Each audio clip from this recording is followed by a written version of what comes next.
Hi, everyone. This is Mark Scheller, real estate agent and advocate of consumer safety everywhere. Everywhere. Today, I want to share with you some tips and tricks of just how to see the invisible. Every week, I get this question from customers. Mark. This wall is in my damn way, and how can we knock it the heck down? Well, there are many factors that come into play here. The structure, the headers, the columns, there's plumbing, electrical, heating and cooling, and oftentimes there's a furnace flue that could be in the way.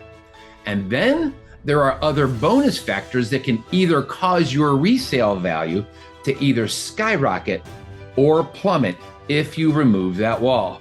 We are going to discuss all of that and more next.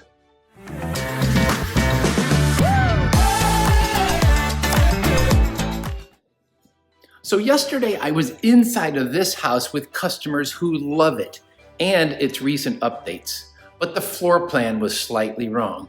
This is a 3-bedroom house with a small family room that we are in right now, and they want a 2-bedroom house with a large family room. So, I wonder what we could do about this issue. Here is an introduction to the wall in question. The family room feels too small, and there's an unused bedroom right behind it. So here is that shared wall. And right when I saw this, I thought, ooh. Can you hear the sound of a sledgehammer in the future of this wall? Because I can. So these walls are designed to be smooth and pretty, but often just below the drywall, or in this case, the paneling, there is a complex set of systems just below the surface. So, I wish there was a way that we could see into those walls, somehow to see what's going on behind there. So keep that thought for a few minutes.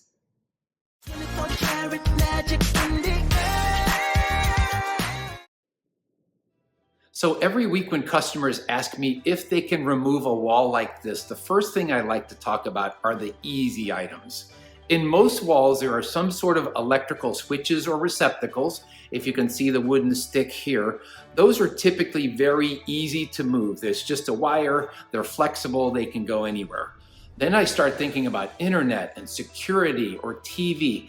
Any kind of low voltage wiring is also easy to move. And now for the more challenging questions. Can we remove this entire wall altogether? So in our climate, we get both 80-mile-an-hour wind load from strong storms, and we get thousands of pounds of snow load during the winter. So making sure that these walls are strong enough is important.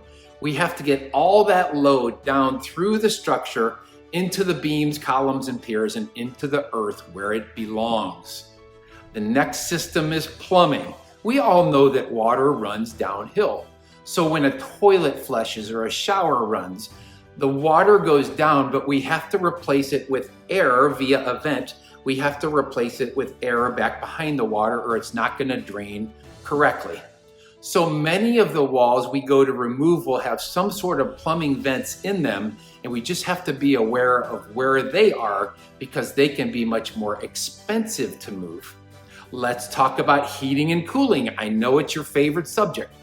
Between the supply lines that blow air and the return air systems that suck air back into the system, both are important to make that loop. Otherwise, your property is not going to be thermally balanced, and you're not going to want to go into those rooms. Just from this image right here, we can see 1 ton of return air right there, another ton of return air right there, and then around the corner, if you can see this stick, around the corner, there's another 1/2 ton. So we've got 2.5 tons of return air going through that wall, and those are things to consider also. Next, let's do a basic structural review of this wall right here that we are considering to remove it. There's the electrical outlet we referenced before. There's 2 tons of return air right up here.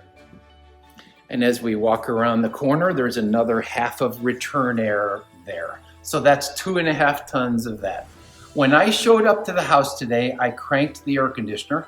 or in the winter, I crank the furnace. I also turn all the plumbing on hot water because that heat or cooling will light up those different openings when we switch to the infrared camera, which is coming next. Most homes have a attic scuttle that's in a closet or something. This particular one has an attic stairway right here in the foyer, and it's blocking the way. The stairway was a little rickety, so I brought my own ladder. And let's go upstairs and take a look, shall we? Okay, straight on up.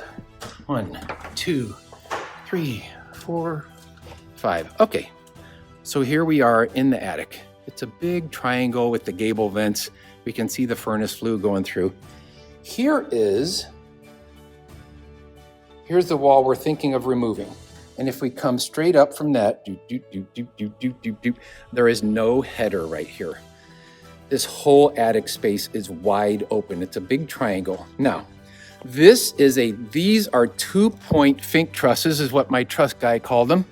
They bear on the front, and then 24 feet later, part of this is drywalled for storage, and then they bear in the back. They are 24-foot fink trusses that only are supported by the front and the back. Now, there's a couple perpendicular walls on the main floor that will carry some load, but this particular wall has no header over the top of it, which means it's not carrying a significant amount of load at all. If someone was excited to add some 2x10s up here and make their own in-attic header, they could do that. But this suggests very strongly that this wall here can just be clear cut with no support at all. So next I want to switch over to the FLIR camera, and I'll be right back with you. And here we are, right back where we started from, now with the FLIR imaging camera. You can see right in the middle of the kitchen floor is this vent. I'll try to put the target right on it. That's a cold air vent. Terrible spot for a cold air vent right in the middle of this walking space, but okay, that's what they did. So here is our magic wall in question. You can see the cool air in the air conditioning mode, the purple. You can see it being pulled down through the cold air returns and into the furnace again, or the air conditioner. Also, there are these cold joist runs down here that come right back up under my feet where it's bright purple. Let me just move, here we go. Okay, and purple that goes out here to that supply also right there. About 60 degrees, I think, was the low point there. Around the corner. There's that other cold air return, and there's the electrical outlet down there that's not being used. You can actually see where the various areas, their cold air is going right through there. There's also cold air being fed downstairs into that area, but there is no supply there. I'm not sure if that got cut off or what happened. All right, so what we do from here is we start, I'm gonna go upstairs into the attic and just see what that shows us, all right? A few other bonus tips while we're all here together. When they start moving walls around, when contractors go upstairs, there's areas, there was a drywall repair here, and they repaired it, but then there's no insulation up in the attic. So of course, when it gets cold outside, the cold air, we're gonna lose heat up through that area. And there's just various spots. It's just, the purpose of this video is not to do a thermal investigation like that. This is more of a structural review. So let's go upstairs too. As you can imagine, it's 85 degrees outside, so the attic probably is 110 or so.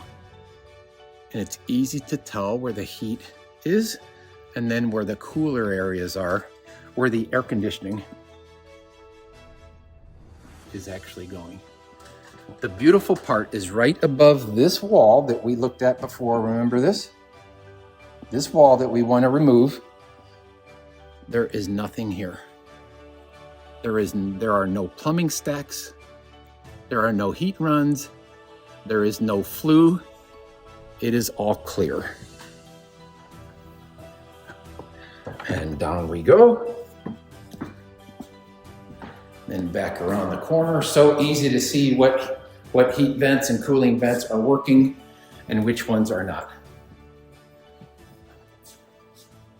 Okay, that is it from the field today.